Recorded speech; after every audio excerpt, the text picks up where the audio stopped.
할렐루야. 오늘도 주의 말씀 앞에 나오신 여러분을 주의 이름으로 축복합니다. 자, 오늘 우리가 함께 볼 하나님 말씀은요, 느헤미야 7장 1절부터 7절까지 말씀입니다. 느헤미야 7장 1절부터 7절까지 말씀. 원래는 7장 1절부터 60절까지인데요. 뒷부분은 이제 계속 그 명단이 나옵니다. 근데 명단을 다 읽기는 좀 너무 시간이 오래 걸릴 것 같아서, 또 명단을 대해서 뭐 특별히 뭐 이렇게 설교를 할 만한 것이 없기 때문에 일단 7장 1절부터 7절까지 보도록 하겠습니다. 함께 읽겠습니다. 성벽이 건축됨에 문짝을 달고 문지기와 노래하는 자들과 레위 사람들을 세운 후에 내 아우 하나니와 영문에 관한 하나냐가 함께 예루살렘을 다스리게 하였는데, 하나냐는 충성스러운 사람이요 하나님을 경외함이 무리 중에서 뛰어난 자라. 내가 그들에게 이르기를 해가 높이 뜨기 전에는 예루살렘 성문을 열지 말고 아직 파수할 때에 곧 문을 닫고 빗장을 지르며, 또 예루살렘 주민이 각각 자기가 지키는 곳에서 파수하되 자기 집 맞은편을 지키게 하라 하였노니, 그 성읍은 광대하고 그 주민은 적으며 가옥은 미처 건축하지 못하였음이니라.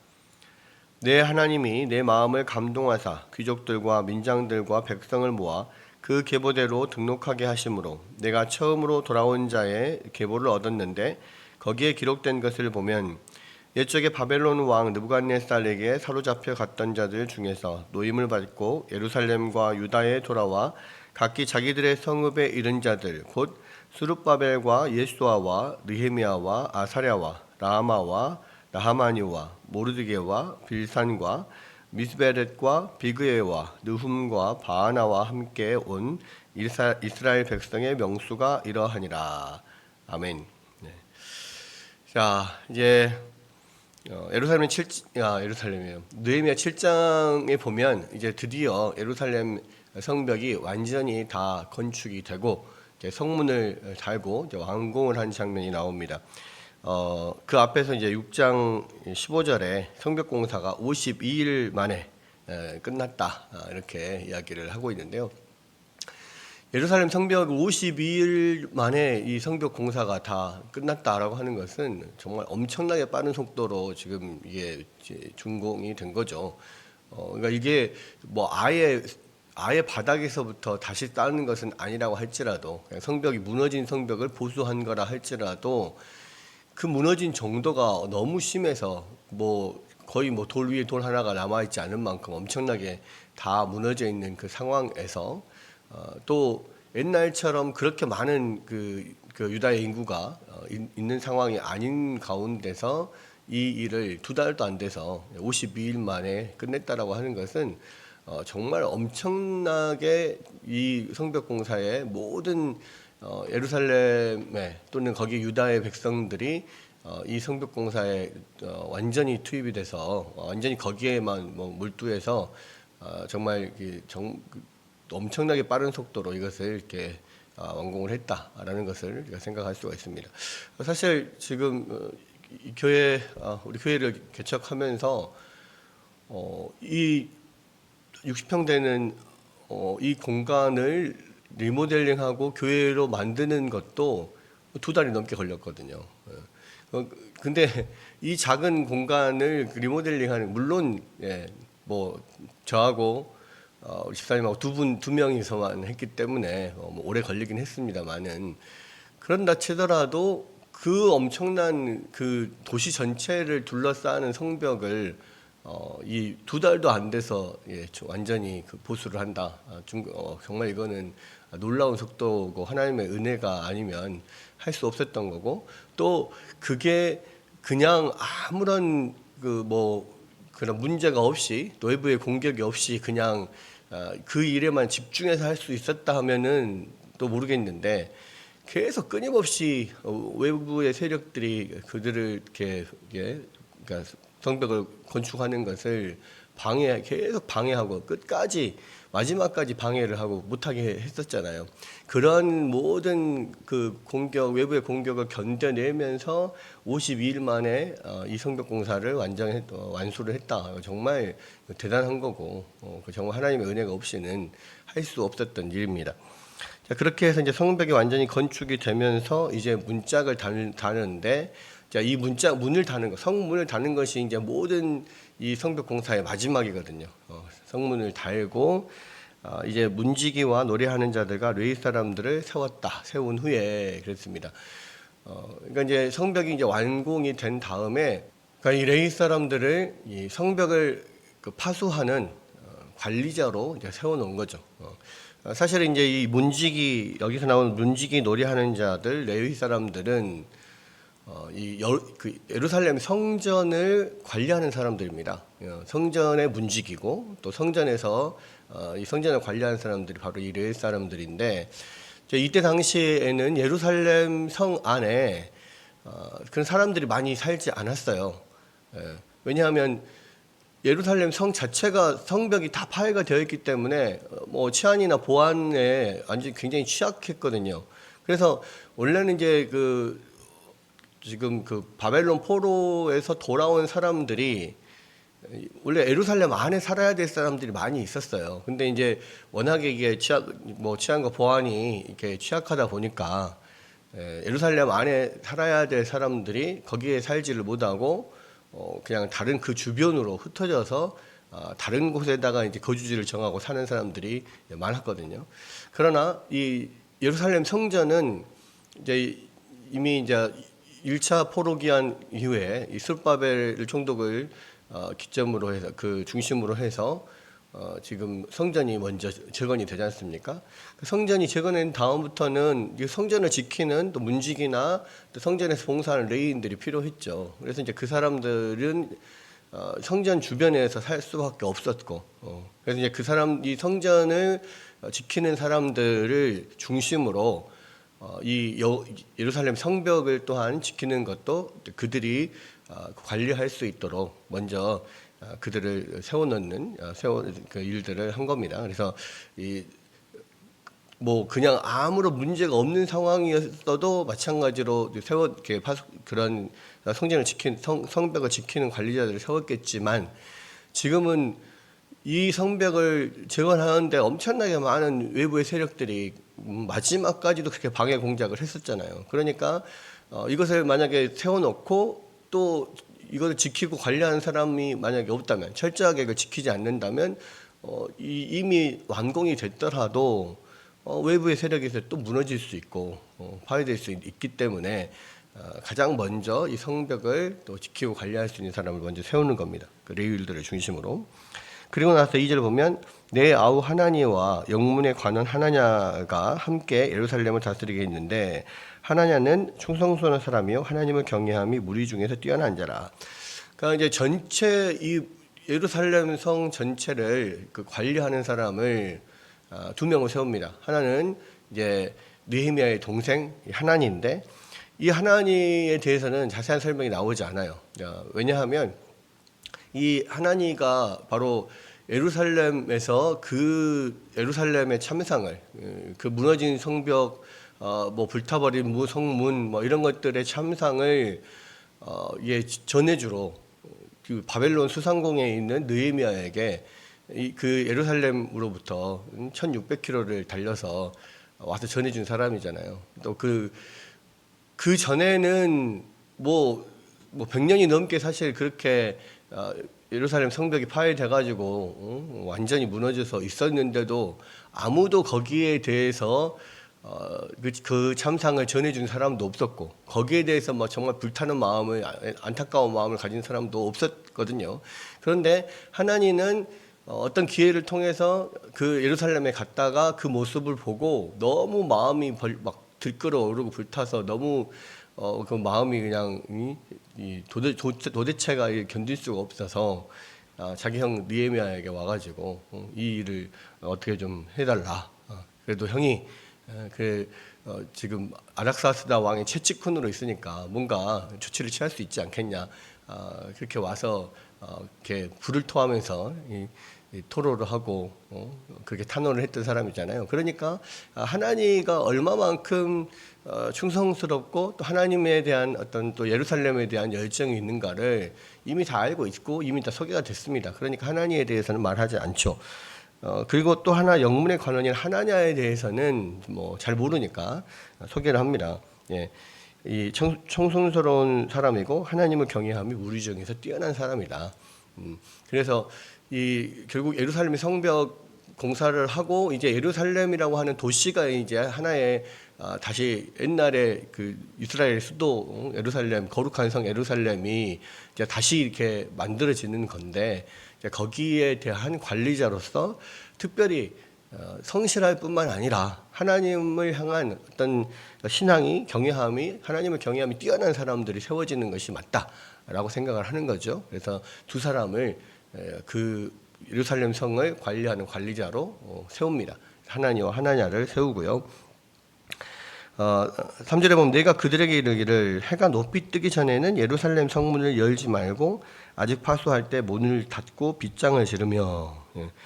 그러니까 원래 그 보통 성문은 해가 뜨면 열고 해가 지면 닫고 하는 것이 일반적입니다. 그런데 보통 해가 뜰 때 뭐 한 보통 6시 정도 뭐 기점으로 해서 왔다 갔다 하잖아요. 그죠? 근데 이제 문제는 뭐냐면 이 해가 뜬 다음에 문을 열어놓고 이 해가 질 때까지 이제 열어놨다가 해가 지면 닫게 되면 그냥 무방비 상태로 있게 되는 거예요. 그리고 6시라고 해도 해가 떴다고 해도 많은 사람들이 해가 뜸과 동시에 많은 사람들이 활동을 시작하는 게 아니거든요. 그러니까 지금 이 현재 상황이 예루살렘 성벽이 건축이 됐다 하더라도 여전히 외부의 그런 적들의 그런 공격에 취약한 그런 시간들에는 사람이 또 많이 없을 때, 사람이 많이 다니지 않을 때는 어떻게 외적들이 와서 또 공격을 할지 모르니까 그때는 문을 열지 말라는 겁니다. 그래서 해가 높이 떴을 때라는 것은 보통 이 해가 뜨고 나서 정오가 되기 전 그 한 사이 정도에 되는 시간이죠. 그러니까 일반적으로 사람들이 막 활동을 시작할 때 보통은 9시 정도 됩니다. 우리가 모든 뭐 회사나 이런 것들 9시부터 근무를 시작하듯이 그냥 9시 정도 돼서 사람들이 많이 이제 일어나 활동을 할 때 그때 문을 열어라는 거죠.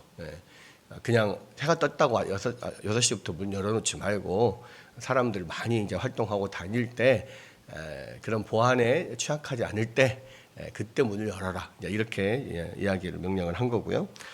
또 하나는 예루살렘 주민이 각각 자기가 지키는 곳에서 파수하되 자기 집 맞은편을 지키게 하라 하였노니 성문을 관리를 한다고 해서 물론 이제 성문을 관리하면 이제 외부 사람들이 들어오는 것을 효과적으로 막을 수 있겠지만 그러나 이제 이 지금 예루살렘을 공격하려고 하는 사람들이 꼭 성문으로만 들어오지는 않을 거거든요. 그러니까 이 성벽 자체를 또 무너뜨릴 수 있기 때문에 각자의 위치에서 자기 집에서 맞은편에 보이는 이 성벽을 자기 집 앞에 있는 성벽을 자기들이 관리를 하고 파수를 하고 그 경계를 해라.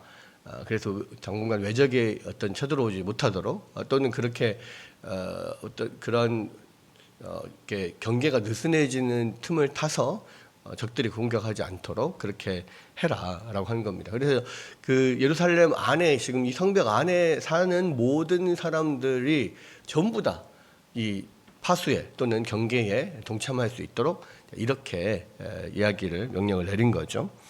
4절이 이제 그 이유입니다. 그 성읍은 광대하고 그 주민은 적으며 가옥은 미처 건축하지 못하였습니다. 예루살렘 성벽으로 이게 쭉 둘러싸서 이제 옛날 예루살렘의 그 지경을 확보를 하다 보니까 이전에는 예루살렘 성전만 동그랗게 있었고 성벽이 없었기 때문에 성전을 중심으로 성전을 그 지키고 봉사하는 사람들을 위주로 예루살렘 그 주변에 남아 있었고 그 외 많은 사람들이 예루살렘을 떠나서 다른 지역에 거주를 했단 말이에요. 근데 이제 성벽을 이렇게 딱 쌓아놓고 보니까 예루살렘 성벽 안에 사는 사람들이 많지가 않아요. 그래서 지금 일단 거기 성벽 안에 사는 사람들은 모두가 다 경계 근무에 들어가야 된다. 경계를 해야 하고 파수를 봐야 된다라고 이제 이야기를 하면서 이런 방법들을 좀 이야기를 한 겁니다.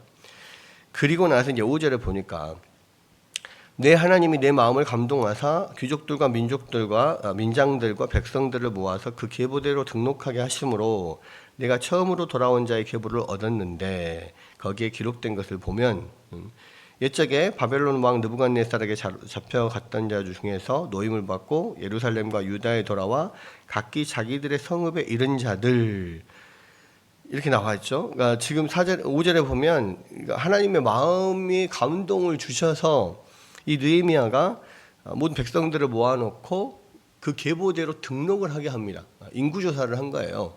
근데 왜 이게 이제 하나님의 마음에 감동을 주신 거냐면 예루살렘 성벽을 다시 재건해 놓고 보니까 예루살렘 성벽 안에 있는 사람이 너무 적어요. 그러니까 이거 자체적으로 방어를 하기가 어려운 그런 상황입니다.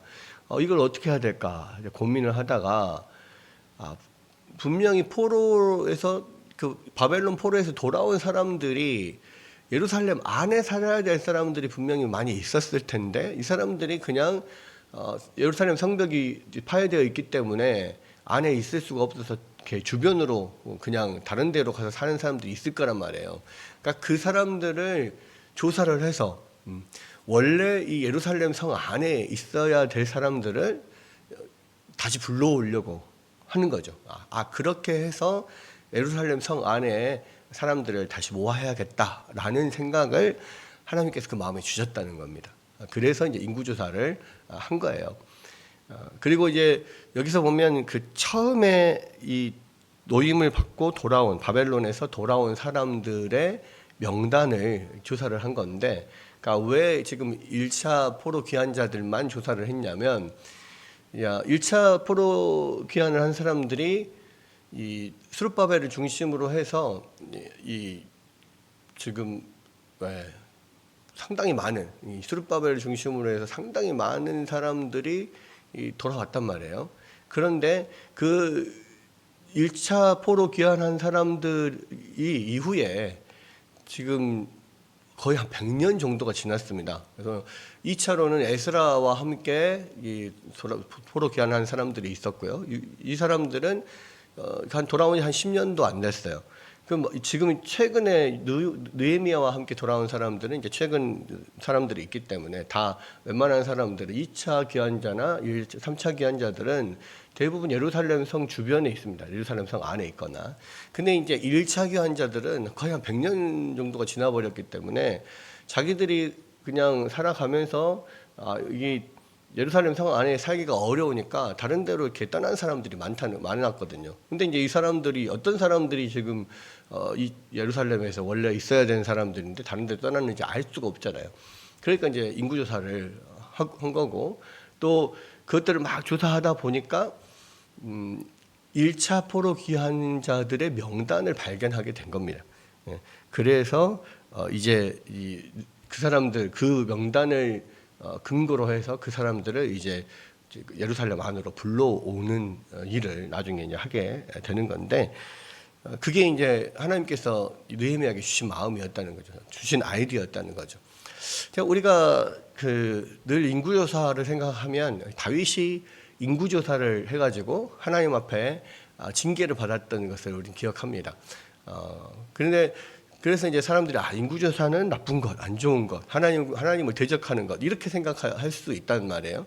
근데 전혀 아닙니다. 그러니까 이거는 그냥 무조건 인구조사 한다고 나쁜 게 아니라 어떠한 의도를 가지고 하느냐는 거죠. 모든 게 똑같습니다.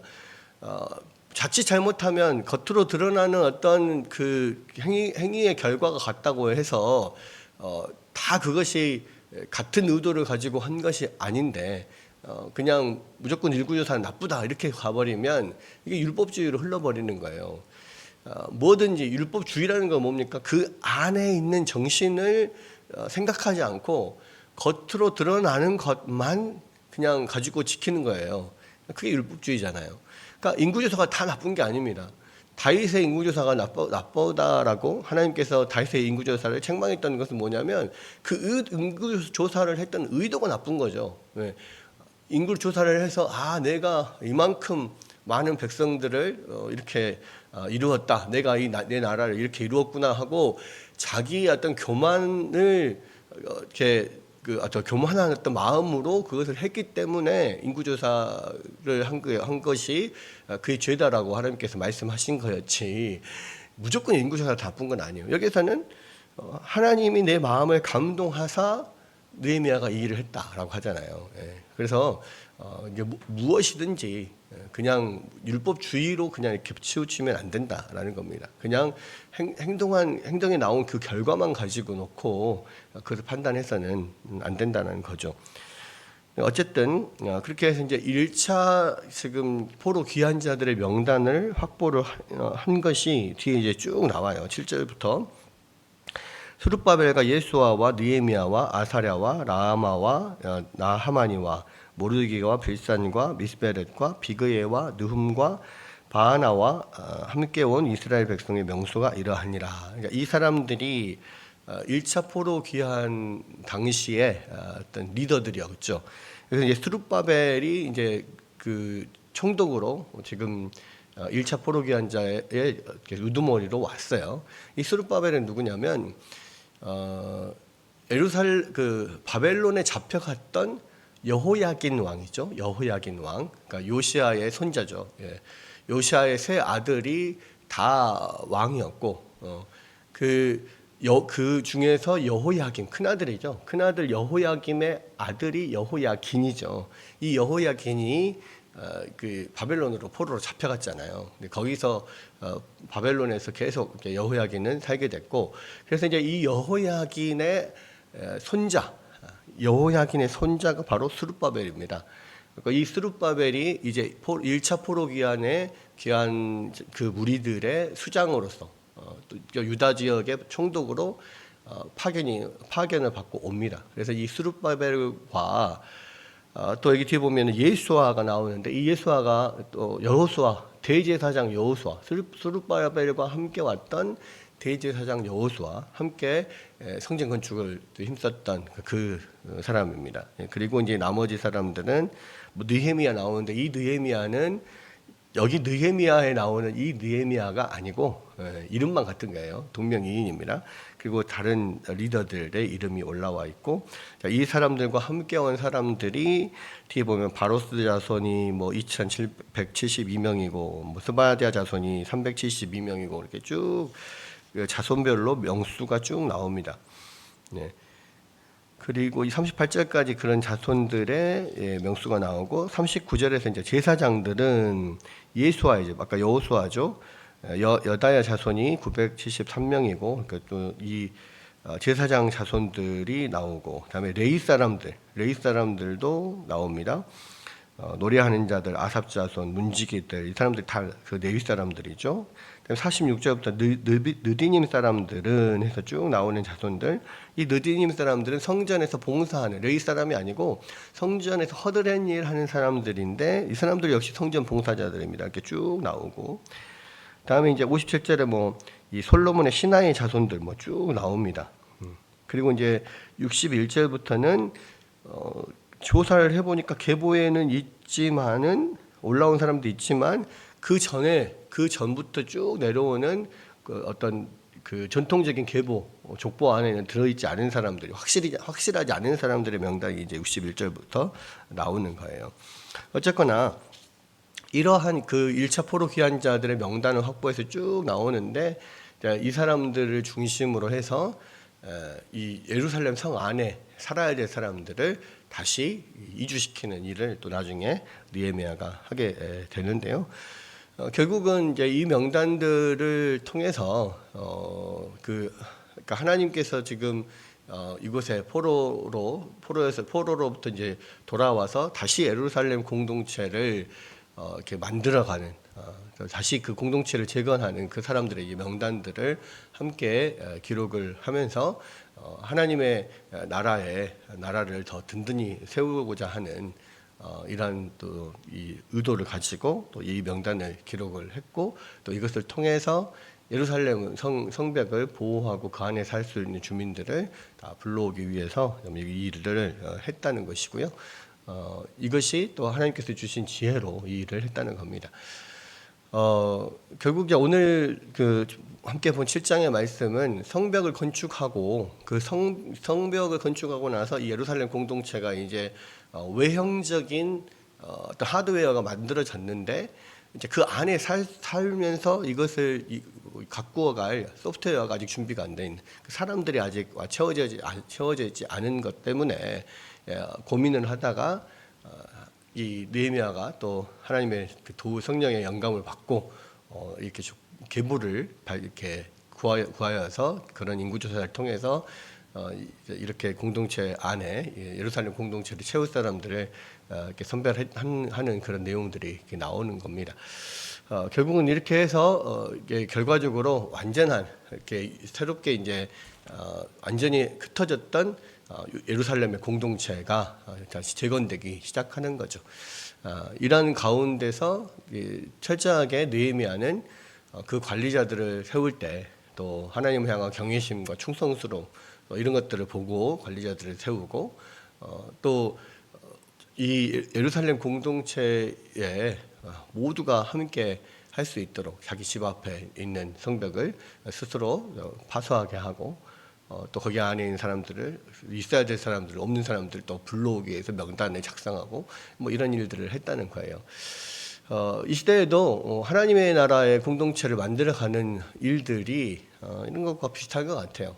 우리가 하드웨어적으로 만들 시스템도 있고 또 그 안에 또 함께 채워야 될, 함께 해야 될 사람들도 있고 또 어떤 사람들을 리더로 세워야 될 것이냐 이런 면들도 여기에 잘 그 원리들이 나타나 있습니다. 그래서 우리가 다시 한번 이 내용들을 보면서 우리가 하나님의 공동체를 어떻게 세워갈 것인가 좀 그것들을 위하여서 어떻게 얼마나 또 우리가 기도하고 또 하나님의 지혜를 또 구하면서 나아가야 될 것이냐 이런 것들을 우리가 좀 더 생각해 볼 수 있을 것 같습니다.